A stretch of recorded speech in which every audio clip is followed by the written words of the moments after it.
আমরা আসলে অফিসটি মোটামুটি আমাদের তিন দিন আমাদের অফিস হয়েছে। এর মধ্যে কিন্তু আমরা বসে নেই, কাজ করছে। এবং এর মধ্যে আপনারা দেখছেন যে মাননীয় প্রধানমন্ত্রীর সাথে আমাদের মিটিং হয়েছে।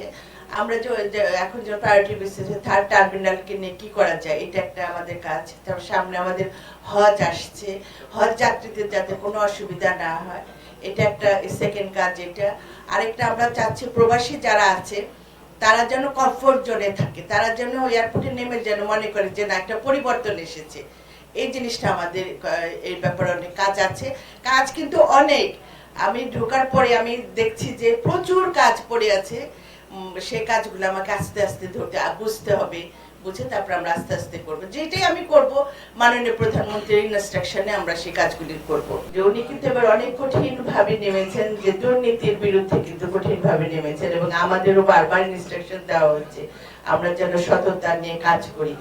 আশা করি ওনার সে বিশ্বাস আস্থাটা আমার উপর আছে দেখে এত বড় দায়িত্ব নিয়ে দিয়েছেন। আমি সেজন্য তার প্রতি চিরকৃতজ্ঞতা প্রকাশ করি। আমি চেষ্টা করব আমার সততা আদর্শ নিয়ে এটাকে যেন একটা পরিবর্তন আনা যায়, আগের যে দুর্নামগুলি আছে সেখান থেকে যেন আমরা বের হয়ে আসতে পারি। এবং এটাই আমাদের বর্তমান সরকারের কিন্তু এই ধ্যান ধারণা নিয়ে কিন্তু কাজ করছে।